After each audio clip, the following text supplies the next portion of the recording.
ہم صاحب ہماری آئی ڈی کے اوپر ہے نا مون لائٹ آئی ڈی سے کمنٹس آیا ہے کہ وہ کہہ رہا ہے کہ میں نے ایک دن محفل رکھی تو اسی دن جب میں نے پیر صاحب سے ٹائم لیا تو اس نے کہا کہ میں نے بھی اس دن رکھی ہوئی ہے محفل، تو کیا اس بندے کو اپنی محفل کینسل کرنی چاہیے یا پیر صاحب کو اپنی محفل کینسل کر کے اس کی محفل میں جانا چاہیے؟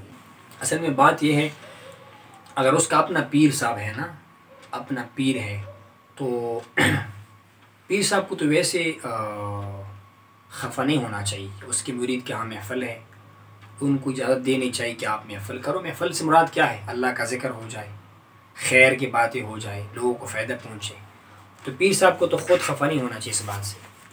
لیکن مرید کو چاہیے کہ وہ اخلاقی تقاضا ہے نا، کہ فرض کرے آپ کے بڑے بھائی موجود ہے، آپ کا باپ موجود ہے، اور آپ ان کی موجودگی میں جو ہے کوئی محفل کرنا چاہے، ان کو بتائے بغیر یا ان سے پوچھے بغیر، تو اخلاقاً یہ مناسب طریقہ نہیں ہے۔ اس کا حال یہ ہے کہ مرید کو پتہ کرنا چاہیے کہ اس دن کہیں میرے پیر کی یا میرے استاد کی یا میرے بڑے کی محفل تو نہیں ہے کوئی اسی علاقے میں۔ اگر وہ الگ رہتا ہو پھر تو مسئلہ نہیں ہے، پھر تو ایشو نہیں ہے نا۔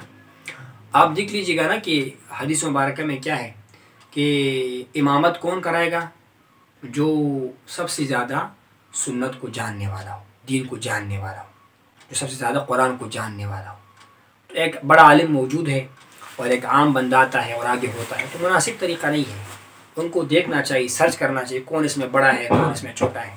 اسی لیے آپ نے جو سوال کیا نا، اس کا جواب یہی بنتا ہے کہ پیر کو تو خیر خفا نہیں ہونا چاہیے کہ اس کی مرید خیر کا کام کر رہا ہے، محفل ذکر ہو رہا ہے، اللہ کا حمد بیان ہوگا، حضور کی نعت ہوگی، لوگوں کو فائدہ پہنچے گا، قلبی ذکر کریں گے، زبانی ذکر کریں گے۔ ذکر میں تو خیر ہی خیر ہے، ذکر تو روشنی ہے، اللہ تک پہنچنے کا ایک ذریعہ ہے۔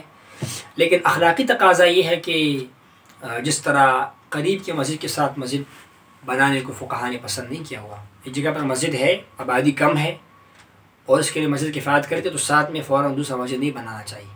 اس سے ایک قسم کی جو ہے نا وہ بددلی پیدا ہوتی ہے۔ شریعت جو ہے وہ اتحاد کو پسند کرتا ہے، اسی لیے بہتر یہ ہے کہ ایک ہی جگہ پر اگر ایک ہی نظریے کی ایک ہی خیر کے لوگ شریک ہیں تو آپس میں مل کر وہ کام کریں۔ یہ نہیں کہ ادھر الگ وہ جس کو کہتے ہیں نا 1.5 انچ کی مسجد بنانا، وہ کام نہیں ہونا چاہیے۔ تو باقی یہ ہے کہ اخلاقاً تو مرید کو پتہ کرنا چاہیے، اس طرح کام پیر کی موجودگی میں نہیں کرنا چاہیے۔ پیر جو ہے نا، یہ اصل میں پیر سے مراد آج کل تو یہ 2 نمبر پیر بہت زیادہ ہے۔ اصل پیر وہ ہوتا ہے جس کا ہر عمل سنت کے مطابق ہو، دین کے مطابق ہو، جس کی صحبت تمہیں خدا کی یاد دلائی، جس کے ساتھ بیٹھ کر تمہیں اپنی آخرت کی فکر پیدا ہو جائے، تو ایسی پیر کا ادب کرنا چاہیے۔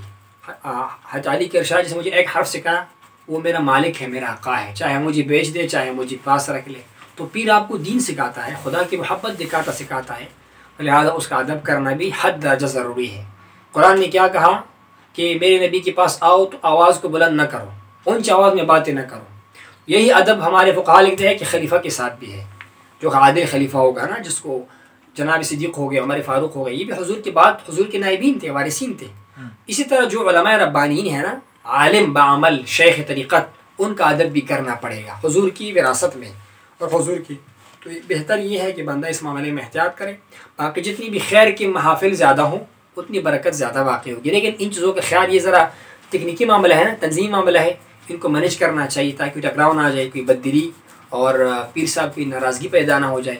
کبھی کبھار بیٹے میں غلطی نہ بھی ہونا اور باپ یا ماں کو لگے کہ میرے بیٹے نے غلطی کیا ہے، وہ ناراض ہو جائے، حالانکہ بیٹے کی غلطی بھی نہیں ہوتی ہے، تو بیٹے پر سے خیر و برکت رک جاتی ہے۔ کیوں؟ وہ ماں اس کے لیے دعا نہیں کر رہی، باپ دعا نہیں کر رہا، الٹا ان کے دل سے خفا ہے، تو اس پر برکت جو ہے رک جاتی ہے۔ کبھی کبھار بیٹے سے اولاد سے غلطی بھی ہو جائے نا، لیکن وہ مخلص رہتا ہے، ماں باپ کے دل توڑنے والا کام نہیں کرتا ہے عام طور پہ، تو ماں باپ بھی اس کو نظر انداز کرتے ہیں، ان پر برکت نازل رہتا ہے۔ لہٰذا ان چیزوں کا خیال رکھنا چاہیے سالکین کو، مریدین کو، کہ پیر صاحب جو ہے نا وہ ناراض نہ ہو جائے۔